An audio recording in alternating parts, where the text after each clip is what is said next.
Bonjour tout le monde, c'est Pavel de le projet Mind de Cash et bienvenue dans cette vidéo hebdomadaire où nous parlons de la bourse, de la macroéconomie et le sujet du jour, le pétrole. C'est la deuxième vidéo que j'enregistre dans ce nouveau format. La semaine dernière, c'était une vidéo consacrée aux banques et ce format a eu pas mal de succès, donc il a accumulé plus de vues que d'habitude, donc beaucoup de commentaires. Donc là, je fais la conclusion que ce nouveau format vous a plu et donc là, je vais continuer de travailler comme ça. Et ce sujet aujourd'hui, c'est vraiment quelque chose qui intéresse beaucoup de gens qui ne sont même pas forcément liés aux investissements et le trading, mais les gens qui regardent juste les médias, c'est la chute brutale des marchés de pétrole. On va faire un tour de tout cela, on va regarder les fondamentaux, un petit peu la géopolitique, toutes ces questions-là. Et à la fin de la vidéo, nous allons regarder est-ce qu'il y a des opportunités dans ce secteur qu'on peut saisir dès maintenant. Voilà, donc cette vidéo va être organisée de même manière comme la semaine dernière. On va faire un tour très rapide de la macroéconomie, qu'est-ce qui s'est passé cette semaine pour avoir un radar de crise. Donc là, je pense qu'on n'aura pas besoin de radar pour constater qu'on est dans la crise. Et puis, je vais vous faire une présentation sur le pétrole et à la fin de la vidéo, nous allons voir les différentes actions, les différentes sociétés qui fonctionnent dans ce secteur. Comme d'habitude, je vous demande de mettre des likes. Ces vidéos me demandent beaucoup de temps, beaucoup de travail, en fait, surtout dans ce nouveau format, mais j'espère qu'ils vous apportent beaucoup plus de valeur également. Donc, je mérite au moins un like, j'espère. Et mettez-moi des commentaires parce que ça permet de monter les vidéos plus haut et avoir plus de personnes qui font partie de notre communauté Mind de Cash. Et c'est toujours plus intéressant que la communauté grandit et qu'on puisse discuter et partager nos avis.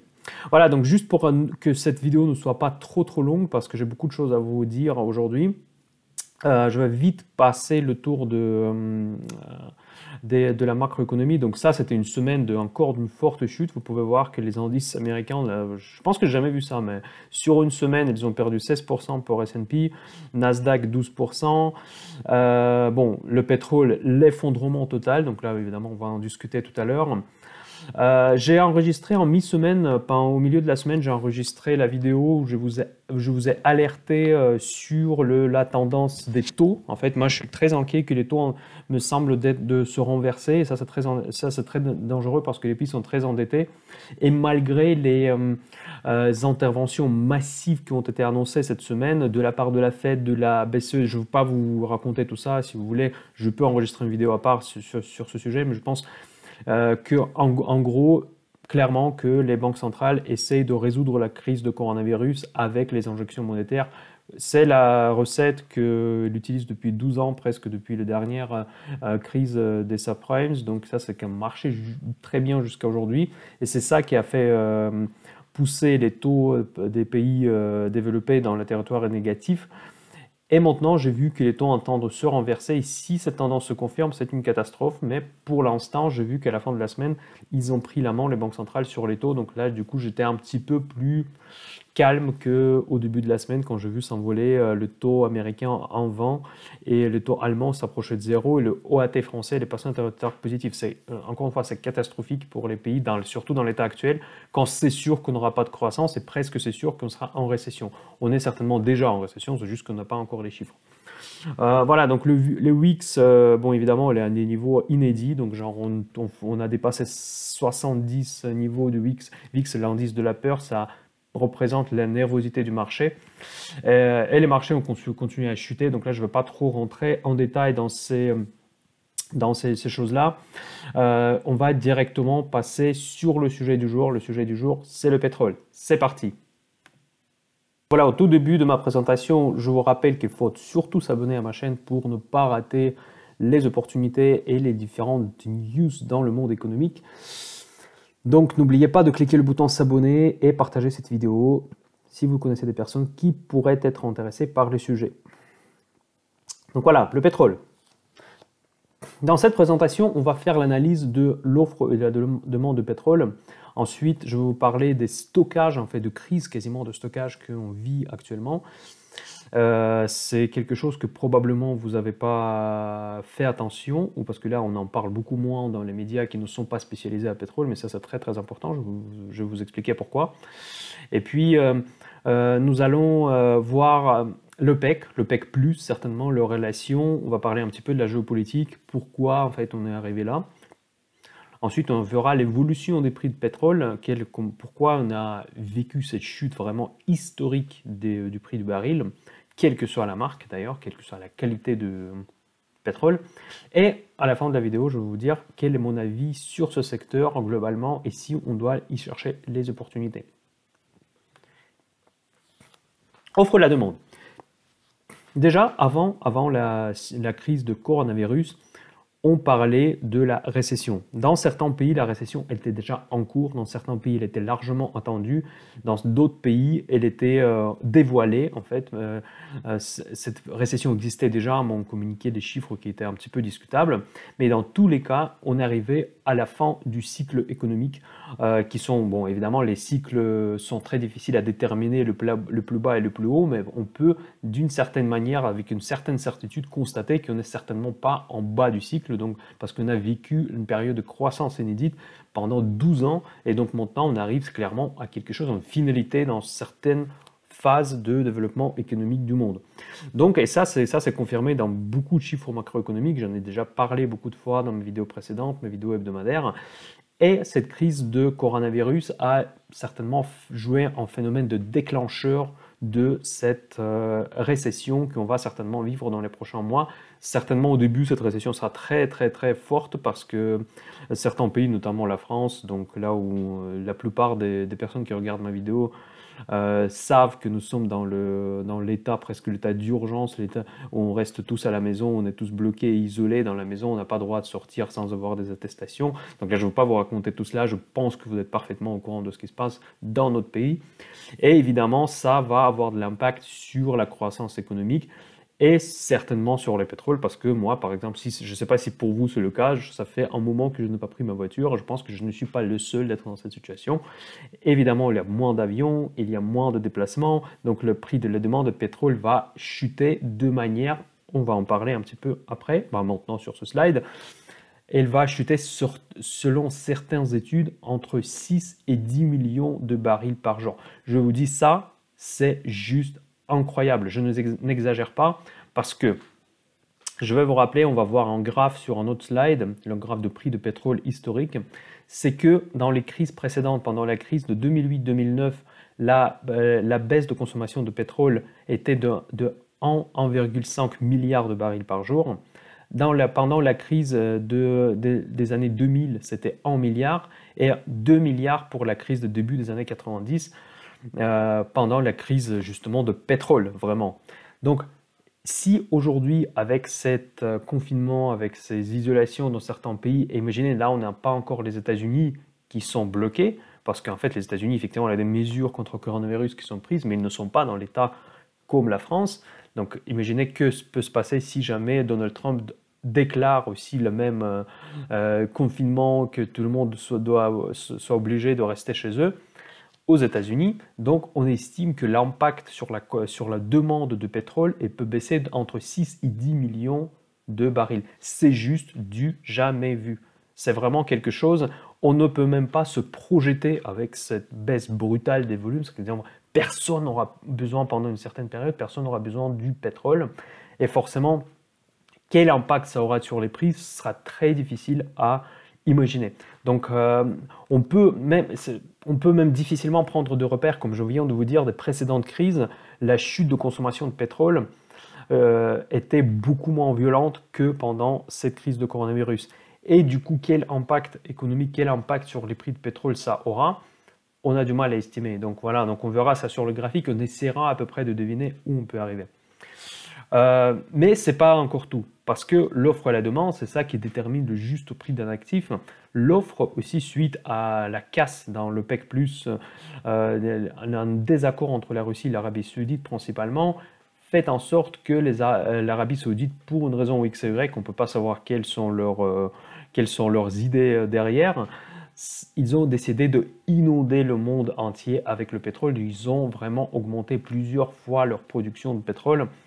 On en discutera plus en détail sur le prochain slide qui sera consacré à l'OPEC.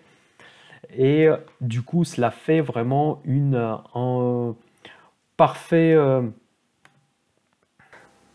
sorte de tempête parfaite sur le marché de pétrole. Donc, parce que à la fois et la demande sera en baisse et l'offre sera en forte hausse. Donc du coup, où peuvent aller les prix de pétrole dans ces conditions-là? Je vous laisse deviner. Donc, mais c'est vraiment très inquiétant, c'est même très intéressant de vivre en fait dans cette période pour voir comment l'économie va réagir par rapport à ces mesures que je pense que personne qui regarde cette vidéo n'a jamais vécues. Donc, maintenant, je voulais juste vous parler aussi des stockages, parce que, ok, il y a la production de pétrole, mais il faut aussi livrer ce pétrole vers le consommateur, donc il faut le stocker quelque part. Donc il y a tout un business qui est autour du stockage, de la livraison de pétrole. Et il y a des différentes statistiques qui ont sorti il n'y a pas très longtemps que les réservoirs aux États-Unis sont quasi pleins. Il n'y a plus de stockage pour le pétrole et ça crée un autre type de crise en fait, que le pétrole il y en a autant qu'on n'a plus d'endroits pour les stocker. Également, les prix de transportation se sont envolés parce que là, le flou en fait, de pétrole, le nouveau pétrole qu'Arabie Saoudite a décidé de pousser sur le marché littéralement s'envoler. Du coup, maintenant, on se retrouve dans la situation où les prix sur le marché spot, parce que le marché spot, ça fait de la livraison immédiate, peuvent passer en négatif. Ça peut paraître absolument absurde, mais ça a déjà arrivé dans l'histoire et ça arrive souvent sur le marché de l'électricité, par exemple. Sur le marché de l'électricité, c'est un bon exemple parce que ça arrive assez régulièrement, parce que c'est une énergie qu'on ne peut pas stocker.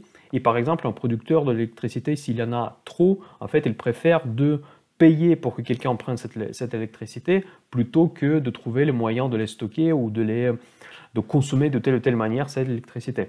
Pour le marché de pétrole, c'est évidemment beaucoup plus rare que ça peut arriver parce qu'on peut stocker le pétrole, mais s'il y en a trop, effectivement, au lieu de payer le stockage de pétrole qui coûte très cher, et surtout maintenant, il va être encore plus cher, certaines sociétés peuvent payer pour que quelqu'un prenne ce pétrole pour éviter de payer les frais de stockage. Donc vous imaginez que c'est complètement dans le monde à l'envers. Donc, et effectivement, parce que cette décorrélation de l'offre et de la demande qui peut effectivement créer des phénomènes comme ça. De mémoire, en fait, je ne peux pas vous garantir que la date est exacte. C'est dans 2016, on a eu cette situation, ou 2015-2016, quand il y a la plus récente chute forte de pétrole, quand il est passé en dessous de $30 le baril. C'est là où on a eu ces événements-là. Évidemment, c'était ponctuel, mais aujourd'hui, la crise elle est bien plus grave qu'en 2015-2016 en termes d'offre et la demande, donc ces cas peuvent se multiplier. Voilà. Maintenant, l'OPEC. Donc, OPEC+, c'est une organisation, c'est une organisation de producteurs de pétrole qui a été fondée en 1960 et elle est souvent vue comme une banque centrale du pétrole. Et globalement, il y a un pays qui est leader incontestable de cette organisation, c'est l'Arabie Saoudite. C'est l'Arabie Saoudite qui a le plus de réserves de pétrole, c'est le pays le plus riche, le plus influenceux. Et c'est eux qui sont les maîtres du jeu en fait, dans cette organisation globalement. Donc si vous voulez voir qui sont les membres de l'OPEP aujourd'hui, voici le tableau en fait, c'est qu'au jour actuel, c'est l'Algérie, Angola, et les Guyana, Gabon, Iran, Irak, Koweït, Libye, Nigeria, Congo, Arabie Saoudite et UAE, donc Émirats Arabes Unis et Venezuela. Donc, qu'est-ce qu'on peut constater en regardant cette liste? Moi, la seule chose qui me saute dans les yeux, c'est que vraiment, c'est les pays qui sont loin d'être les pays démocratiques. Donc, ça, c'est un argument. Bon, argument, c'est pas un argument, mais c'est un élément qui est assez intéressant dans la discussion que je voulais effectivement voir dans cette vidéo. C'est que ça peut paraître peu important, mais finalement, si c'est un petit peu important, vous allez voir pourquoi. L'organisation OPEC+, c'est les pays OPEC plus un autre énorme producteur de pétrole, c'est la Russie. Donc OPEC+, c'est l'OPEC plus la Russie. En gros, c'est ces pays qui dirigent jusqu'à aujourd'hui, en tout cas, les prix du pétrole mondiaux. Donc, qu'est-ce qui s'est passé? Il y a 2 mois, il y a eu une rencontre, ils ont mis une rencontre de OPEC+, où ils devaient prolonger le quota. C'est quoi les quotas en fait? L'historique en fait des quotas, ça va très loin en fait, ça va très loin dans l'histoire. C'est de mémoire, c'était dans les années 1973 ou quelque chose comme ça. C'est encore pendant la guerre entre l'Israël et l'Égypte.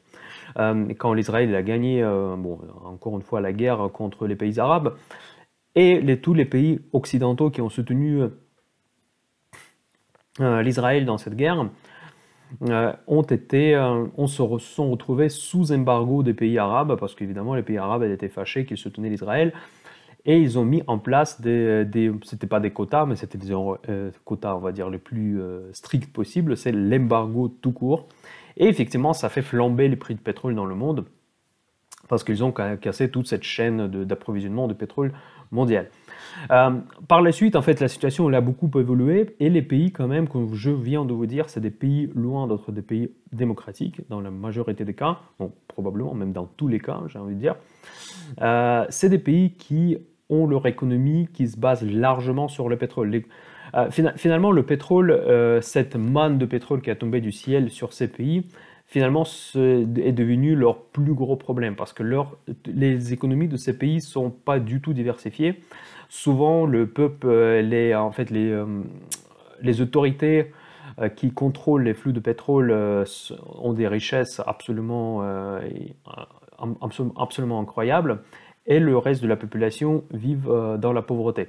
Ce n'est pas le cas dans tous les pays, mais dans beaucoup de pays qui font partie de l'OPEC et de l'OPEC+, dont la Russie pareil.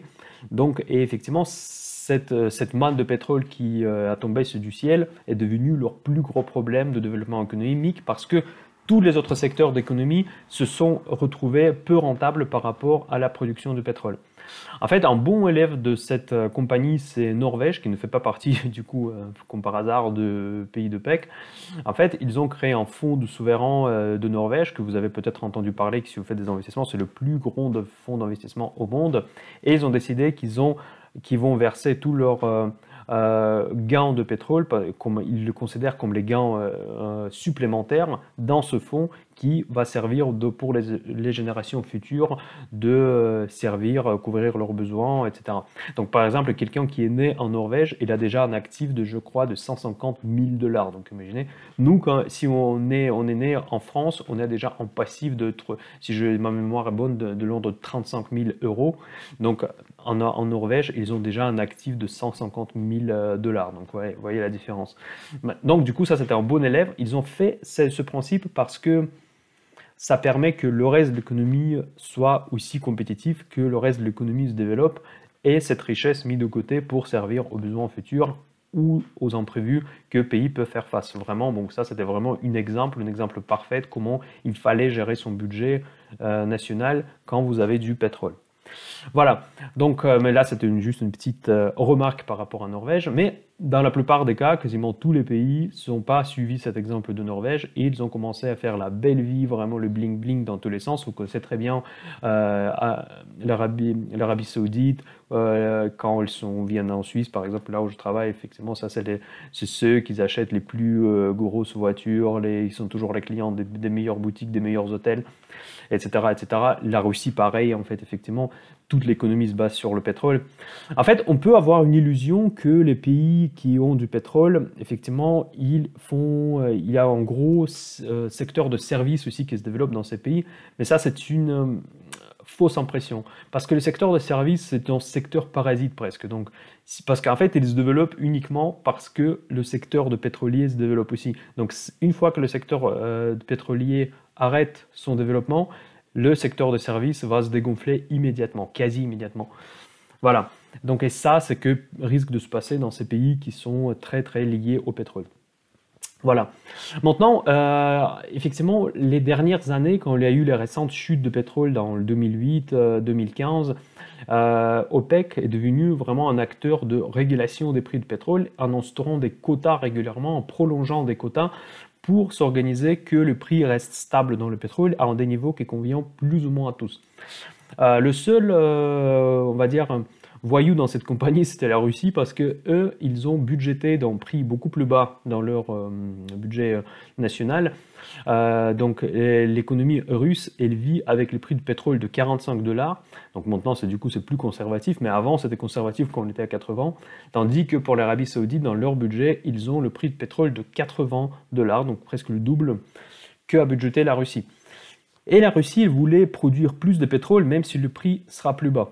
Donc, et ça, c'était leur vraiment point d'incompréhension majeur, où ils n'arrivaient pas à trouver l'accord. Parce que L'Arabie Saoudite était intéressée que le prix de pétrole soit le plus haut possible. La Russie, elle voulait que le prix de pétrole soit raisonnablement haut, mais pour qu'on puisse produire plus. Donc, et ça, c'est vraiment un point très important pour les deux pays. La Russie, à chaque réunion, elle répétait que ça ne va pas trop, mais elle prolongeait quand même. Et en février 2020, ils ont décidé de ne pas prolonger cet accord. Et évidemment, parce que là, toutes ces discussions se passent derrière les portes fermées, on ne sait pas ce qui s'est passé. Je pense qu'il y a eu un petit cloche entre les dirigeants de pays. En plus, en connaissant un petit peu les personnalités de chaque pays, comment elles sont un peu... Ils n'aiment pas quand on leur contredit. Et effectivement, l'Arabie Saoudite est sortie de cette réunion avec la position qu'ils vont inonder le monde avec le pétrole. Ils vont augmenter encore plus et la Russie, elle a dû subir en fait effectivement cette situation parce qu'ils n'ont plus de limite pour produire le pétrole, mais par contre le prix, il était écrasé, le prix du pétrole ont été littéralement écrasés en quelques jours. On est passé de 60 $ il y a encore quelques semaines jusqu'aux 20 $ qu'on a vu cette semaine. C'était vraiment quelque chose absolument incroyable. Maintenant, je vais parler un petit peu des théories de complot. Parce qu'effectivement, il y a certains qui croient qu'il y a eu soit un accord entre la Russie et l'Arabie Saoudite, que moi j'ai du mal à croire, soit un plan secret d'Arabie Saoudite pour tuer la filière de pétrole de schiste aux États-Unis, qui est concurrent principal de l'économie de pétrole classique. Donc effectivement, les pétroles de schiste, en fait, ils peuvent extraire le pétrole, mais leurs coûts de production sont beaucoup plus élevés, surtout par rapport aux États-Unis, même par rapport aux autres pays OPEC. Et ces sociétés sont rentables si le prix de pétrole normal, en fait, est au-dessus de 50 $ le baril. Et effectivement, ce que s'est dit l'Arabie Saoudite, c'est qu'effectivement, on peut vivre pendant quelques mois avec des prix de pétrole au plancher. Et comme ça va tuer la filière américaine. Et ces sociétés de pétrole de schiste sont très endettées, donc du coup, ils ne pourront pas tenir le coup, ils vont faire la faillite et ils vont revenir dans le monde normal, ils vont augmenter les prix, etc. etc. Ça, c'est une théorie qui en fait, c'est une opinion qui se balade dans les différents milieux économiques. Pourquoi pas? Je pense qu'il y a eu peut-être un volet comme ça, en fait, dans leur raisonnement. Mais je pense qu'ils sont déjà ils ont vite compris que c'était une grosse erreur qu'ils ont fait parce qu'ils ne s'attendaient pas à une telle chute de pétrole. Et en plus, je ne comprends pas comment on pouvait jouer ce jeu extrêmement dangereux pendant la période de coronavirus. Et où évidemment, déjà on sait exactement que la demande va baisser aussi énormément. Donc ce sera une baisse, comme je viens de dire dans les slides précédents, que ça sera une baisse du jamais vu. Donc voilà, donc là je pense que ces pays qui ont déclenché cette casse dans l'OPEC, effectivement ça c'est la raison pour ça, c'est pas tellement coronavirus, aussi coronavirus, bon, on vit vraiment dans une situation tellement inattendue, tellement incroyable que les deux phénomènes impactent énormément. Déjà le coronavirus aurait un impact énorme sur le prix de pétrole, mais en plus cette casse dans l'OPEC pourrait aussi avoir l'impact très fort sur le prix de pétrole en temps normal. Donc les deux se sont réunis au même moment, donc je ne sais pas où ça peut aller jusqu'à 10 $. Bon là on verra ça, mais on verra ça tout à l'heure. Maintenant, je dis aussi que maintenant entre la Russie et l'Arabie Saoudite, c'est difficile de revenir autour de la table. Pourquoi je dis ça? Parce que, comme je vous ai dit, c'est les leaders de ces pays, c'est des personnes qui n'aiment pas quand on leur contredit. Mais c'est aussi simple que ça, hein. C'est juste du humain. C'est des personnes qui sont à la tête des pays, c'est des pays autoritaires, voire vraiment en dictature.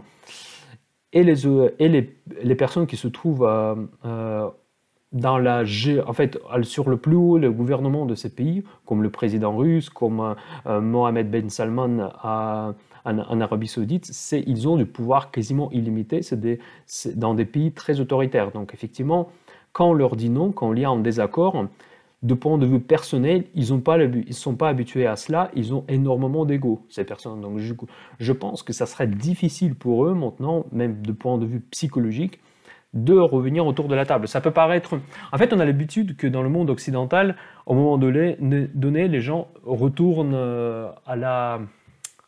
au raisonnement pragmatique. Donc quand il y a vraiment un vrai risque pour les pays, pour l'économie, pour les sociétés, on fait la marche arrière, on sait faire la marche arrière, on sait remettre autour de la table et dire ok, on sait peut-être faire des erreurs, machin, on trouveront une solution pour arrêter ça. Je ne pense pas que ça pourrait fonctionner comme ça, vu les pays, vu la mentalité des personnes qui sont à la tête de ces pays. Pour moi, ça me paraît peu probable. Ils seront têtus, ils vont aller jusqu'au bout, et même si ça va vraiment, ils vont laisser crever leur population dans leur pays, ça ne va pas nécessairement leur déranger. Ils vont juste aller jusqu'au bout pour satisfaire leurs propres principes, leur propre ego, et ça c'est très... Là ici c'est un point très subjectif, mais à mon avis c'est très peu probable qu'ils vont même organiser une réunion exceptionnelle pour gérer cela, parce que je pense que tout simplement ils se sont engueulés. Tout court. Vous voyez, donc là, dites-moi dans les commentaires ce que vous en pensez. Est-ce qu'il y a du raison dans ce que j'ai dit, ou c'est effectivement un scénario qui vous paraît probable? Pour moi, peut-être je me tromperai, on verra. Mais moi, je ne vois pas comment ils peuvent trouver un compromis maintenant, après avoir eu cette tension. Voilà, donc là, c'est tout ce qui concerne OPEC. Maintenant, regardons les prix du pétrole. Où est-ce qu'on peut aller? Là, j'ai mis le graphe du pétrole historique. Donc là, on voit que pendant les grandes crises, ça c'est la grosse chute, c'est la chute de Lehman, en fait, c'est la crise de subprimes. C'est là où la baisse, regardez, de 130 $, on est passé à 40, bon aussi en quelques semaines apparemment. Et la demande de pétrole n'a baissé que d'1 million de barils par jour. Là, on va être face à la baisse de 6 millions. Où est-ce que ça peut aller à votre avis? Je ne sais pas. Et non seulement la baisse de demande, mais aussi l'augmentation de la production de l'Arabie Saoudite. Bon, la question est rhétorique. Voilà, pareil pour la crise de 2015-2016. Donc là, pareil, donc il y a eu une baisse de demande de pétrole de l'ordre d'1 million. Après, il faut revenir très loin, effectivement, parce que là, les prix du pétrole, c'est un petit peu difficile à regarder les graphes maintenant, mais encore une fois, on n'a jamais eu le baisse de demande de plus de 2 millions. Aujourd'hui, on va faire face à une baisse de 6 millions, au moins. Et c'est pas encore, les États-Unis ne sont pas encore à l'arrêt. Donc je ne sais pas. Franchement, ça me fait peur où ça peut aller. Donc, tout ça pour dire que certains analystes de Bloomberg, ils ont annoncé que 10 $ pour le baril, c'est probable, voire moins. Voire moins de 10 $ le baril. Ça, c'est les analystes de Bloomberg, c'est pas n'importe qui dit. Hein. Je sais qu'ils ont souvent tort, mais dans cette situation, les 10 $ de baril de pétrole, ça me paraît rien d'improbable. C'est tout à fait possible déjà dans quelques semaines. Franchement, je pense que c'est un objectif tout à fait possible. Ce n'est pas pour autant qu'il n'y aura pas de rebond. Probablement il y aura du rebond, mais le rebond ne sera pas durable. Forcément, une fois que on verra les chiffres de consommation de pétrole et les chiffres de stockage en fait, des réserves de pétrole qui sont publiés régulièrement par Baker Hughes, on s'apercevra bien que le pétrole, il y en a trop dans le monde, ils vont immédiatement rechuter les prix vers les 20 $, mais 20 $, on va le passer très prochainement à mon avis. Voilà. Le prochain point. Et voilà. Qu'est-ce que je pense de marché de pétrole du secteur en général, de point de vue Mind the Cash? Donc déjà, je vous rappelle que je ne donne pas de conseils d'investissement. Bon, considérez-moi comme, je sais pas, comme un blogueur qui dit n'importe quoi, si vous voulez, mais juste que moi, vous prenez votre décision vous-même, vous êtes responsable pour vos investissements. Je vous dis ce que moi je fais. Il ne faut pas faire ce que je fais, c'est mes responsabilités. Moi, j'ai mes critères à moi. Je vous explique pourquoi je le fais. Après, vous prenez votre décision. Donc moi, je suis juste un blogueur, je ne suis pas économiste. Je dis n'importe quoi, donc il faut surtout que vous soyez responsable de vos investissements vous-même. Mais dans tous les cas, mon point de vue Mind the Cash, je pense que ce secteur est mort. Voilà la conclusion. Donc là, je pense que c'est vraiment le meilleur moment que vous... ça, c'est un petit peu une blague que j'ai mis dans ce screenshot. C'est que c'est le moment de rejoindre la révolution électrique et devenir écolo. Voilà, c'est ça que je vous conseille, effectivement, quand vous faites votre portefeuille, quand vous constituez votre portefeuille d'investissement, il ne faut pas être tombé dans un piège des hautes dividendes des sociétés pétrolières. ils vont voir leur flux financier diminuer, vont vraiment être coupés en 3 voire 4. Leurs coûts vont augmenter, donc ils vont vivre des moments très difficiles et très prochainement. Donc il faut vraiment faire attention si vous voulez investir dans ce secteur. Si vous voulez quand même avoir une exposition dans ce secteur, je pense qu'il vaut mieux d'investir dans les stockages, dans le freight, dans la transportation des produits pétroliers plutôt que dans les sociétés qui font la production de pétrole. Et je pense qu'il n'y a quasiment pas d'exception dans les sociétés de pétrole où on peut investir. Maintenant, à la fin de cette vidéo, je vais vous montrer quelques sociétés pétrolières. Je vous dis déjà dès le début que moi je ne les ai pas. Non, en fait, juste pour vous dire, très honnêtement, j'ai une petite minuscule position sur Total que j'ai pris autour de 32. Mais elle est tellement petite que je ne me préoccupe même pas trop de cette position. Mais je n'achèterai pas même à ce niveau-là qu'on a aujourd'hui, à moins que vous voulez faire du trading court terme, ça c'est complètement autre chose. Mais pour les investissements dans le portefeuille, ce que j'appelle portefeuille passif, je n'ai pas des valeurs pétrolières au jour actuel. Et je suis très confortable dans cette situation. Maintenant, nous passons dans la dernière partie de cette vidéo, où je vais vous montrer les différentes sociétés pétrolières et je vais vous expliquer pourquoi je ne les achète pas. Bon, commençons par notre fleuron pétrolier français Total. Et par coïncidence, je trouve que certes, c'est la seule société, d'ailleurs c'est pour ça que je l'ai dans mon portefeuille, seule société qui m'intéresse peut-être un petit peu, pour une raison, parce qu'ils ont un dividende trimestriel. Ça, c'est très pratique pour quelqu'un qui veut créer des revenus passifs à partir de la bourse. Les sociétés qui font des dividendes trimestriels, c'est très rare. Et moi, je trouve que Total, vraiment, c'est un atout, en fait, effectivement, qu'ils créent en faisant leurs dividendes trimestriels. Donc, l'analyse technique, on regardera après. Donc, pour l'analyse fondamentale, donc ce qui se passe, bon, encore une fois, tous les chiffres que vous voyez, c'était encore avant la chute de pétrole. Donc, tous ces chiffres, il faudra reviser, voire diviser ou multiplier par 3, voire 4, selon les ratios. Donc, le PER 5, ça peut paraître super bas, mais c'est super bas d'ailleurs. Mais par contre, il faut comprendre que leurs leurs earnings vont baisser. Donc leurs earnings vont être beaucoup plus faibles. Donc il faut diviser leurs earnings par 4 et vous allez voir que le PER va augmenter. Donc du coup le prévisionnel, il ne faut pas regarder parce que toutes ces prévisions sont revisées pour caler à la chute de pétrole. Parce que le PER prévision, cela veut dire que c'est les analystes qui attendent le PER dans les années à venir. Mais les analystes publient leurs analyses avant qu'ils ont appris que le pétrole a été divisé par 3. Donc forcément, il faut regarder avec des pincettes ces chiffres-là. Price to book, c'est intéressant. Price to book, c'est en fait la valeur des actifs par rapport, après le prix en bourse par rapport à la valeur de leur valeur comptable. La valeur comptable, ça peut être leurs bâtiments, leurs usines, tout un tas de choses.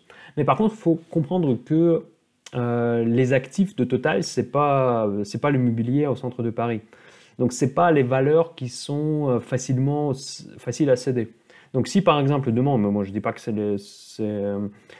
mon scénario de base, mais si par exemple on n'a plus besoin de pétrole, on n'a plus besoin d'infrastructures de pétrole ou quelque chose, donc ils auront du mal à vendre ces actifs au prix dont ils ont été comptabilisés.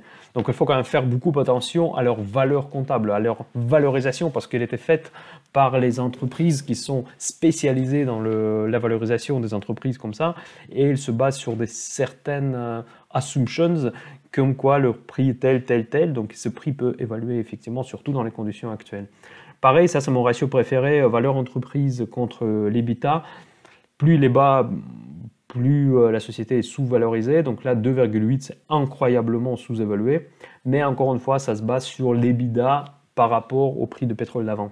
Donc l'EBITDA va baisser, donc du coup, ce ratio va augmenter. Marge opérationnelle, 10%, c'est pas grand-chose.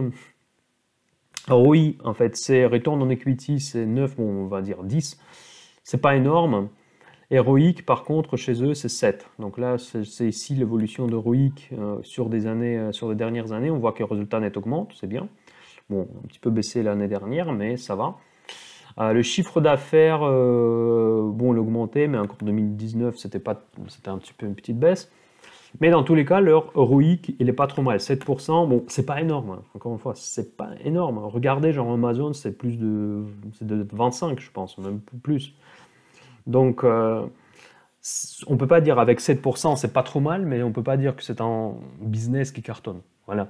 Donc, voyez ROIC comme un investissement, comme la rentabilité d'investissement immobilier. C'est très proche.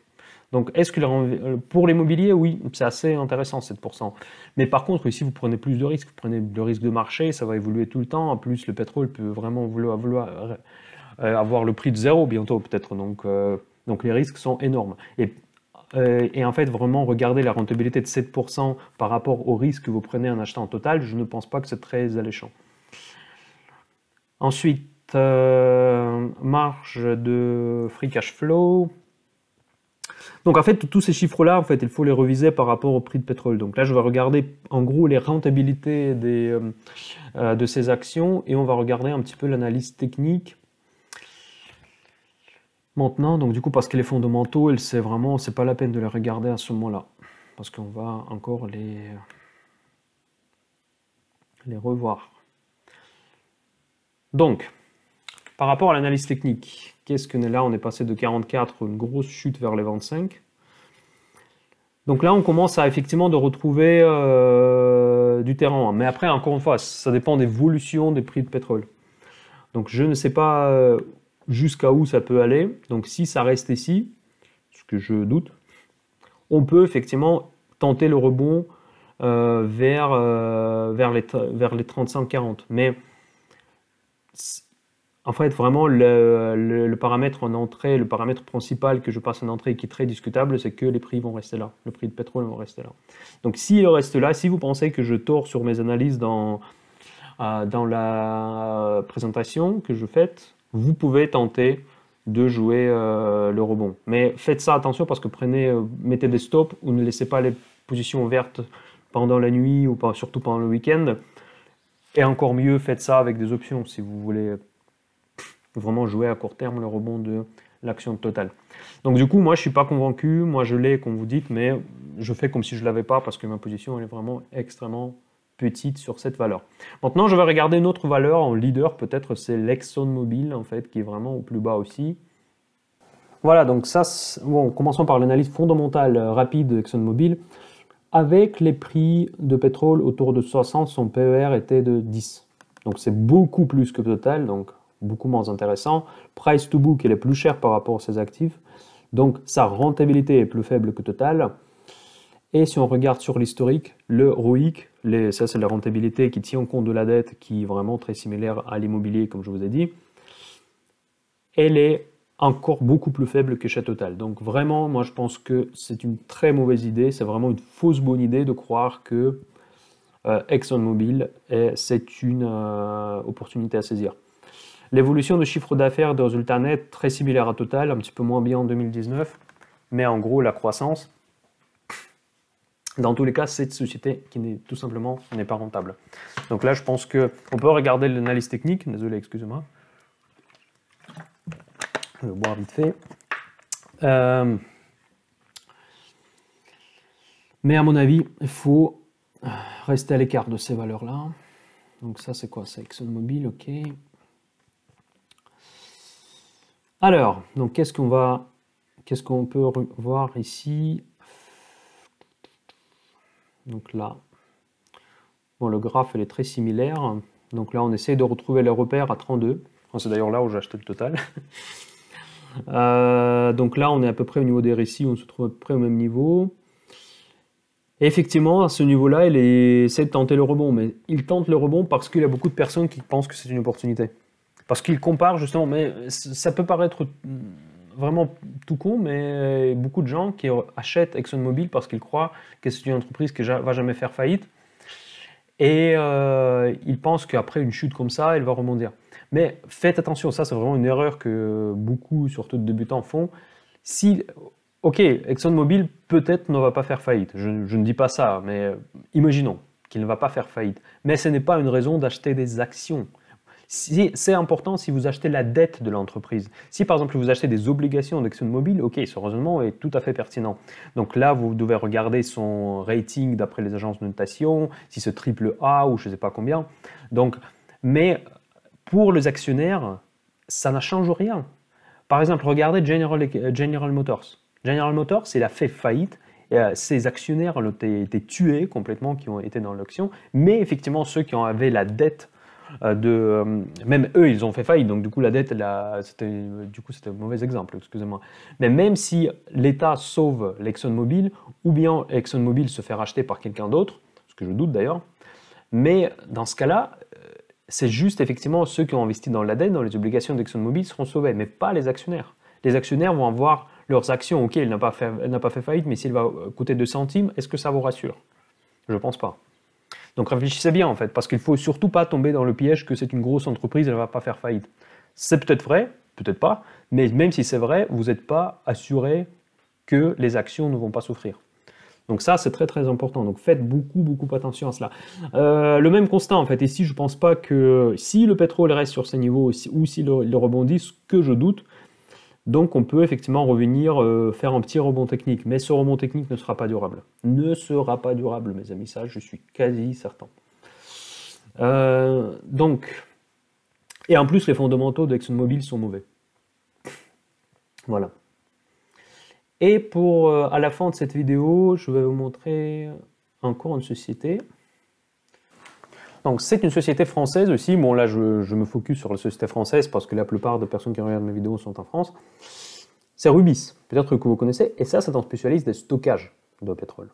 Donc vous allez voir que la situation n'est pas si dramatique que pour les producteurs de pétrole. Donc ça, c'est très intéressant parce que leur dividende, déjà, elle est beaucoup plus raisonnable, de 4%, un peu plus, 4,2%. Et leur chute en bourse, bon, il a touché vraiment le bas à 32 aussi, donc il a eu énormément de volatilité, comme sur tous les actifs. En ce moment, c'est tout à fait normal de voir ce genre de mouvement. Mais là, il a bien rebondi, vous voyez. Donc, parce que là, le pétrole était volatile, mais il a très bien rebondi. On a vu un énorme doji, vous voyez, donc là, vert, qui s'est confirmé par la suite. Donc ça, c'est vraiment by the book. Donc, je pense que Tammy Kaba, je l'aurais aimé cet exemple. Avec celui qui aime l'analyse technique. Voilà. Donc là, vous voyez vraiment les figures des chandeliers japonais qui sont parfaites pour le retournement des tendances. Et ici, probablement, bon, je ne dis pas que ça va, je ne suis pas convaincu que ça va monter, continuer à monter, mais ici, le rebond est justifié. Et les fondamentaux. PER 15, logique, parce qu'elle est plus chère, donc, mais par contre, c'est une société qui est beaucoup plus robuste. Price to book, effectivement, la valeur du marché est supérieure à la valeur d'actifs purs, donc parce que c'est une société qui a de la valeur ajoutée, et elle aura de la valeur ajoutée. ROI, déjà on est à 13%, c'est la rentabilité des fonds propres, nickel. Et ROIC, c'est le ROI qui tient plus la dette, il est à 9. C'est plus que Total, donc 2% plus que Total. Donc ça, c'est déjà pas trop mal du tout. Donc là, on voit qu'il est stable. En fait, leur chiffre d'affaires augmente, leur résultat net augmente, bon, sauf le 2000... bon, là, on n'a pas de 2019 ici, hein, malheureusement. Donc ça, c'est évidemment le vieux chiffre. Donc, mais dans tous les cas, vous voyez que, encore une fois, je vous dis, comme dans mes vidéos précédentes sur les banques, je dis que c'est logique. C'est une société qui a de la visibilité, qui offre de la visibilité, parce que même si on a une énorme crise de pétrole, on aura besoin, ça c'est clair, et on aura besoin de les stocker. Donc vous voyez, donc c'est ça le raisonnement. Du coup, la société est plus chère, et ici peut-être on peut chercher des opportunités. Je ne dis pas qu'il faut acheter Rubis demain, mais dans tous les cas, regardez ce secteur lié au pétrole, mais qui n'est pas directement exposé au prix de pétrole. Voilà, donc là je pense que c'est là, effectivement, si vous voulez vraiment avoir une exposition dans votre portefeuille, ce que moi je ne fais pas, c'est de regarder plutôt vers les sociétés qui sont autour du secteur pétrolier, qui servent les sociétés de pétrole, et pas les sociétés de producteurs de pétrole directement.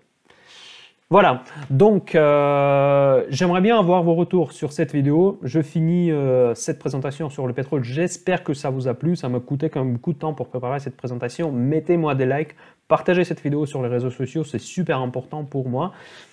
Et bon, et pour notre communauté Mind the Cash, évidemment, j'aimerais bien également aussi lancer une nouvelle rubrique sur ma chaîne où je vais analyser les entreprises qui vous intéressent. Donc du coup, je vais vous postuler, me proposer des entreprises pour que je fasse des analyses. Mettez-moi ça dans les commentaires si cette rubrique vous intéresse, d'avoir une rubrique comme ça s'intéresse. Et si cette rubrique vous intéresse, mettez-moi des sociétés que vous aimeriez que je fasse l'analyse fondamentale, l'analyse technique. Et comme ça sera probablement une nouvelle rubrique sur ma chaîne qui pourra vous attirer votre attention. En tout cas, je vous souhaite tout le meilleur. Mind the Cash, à très bientôt.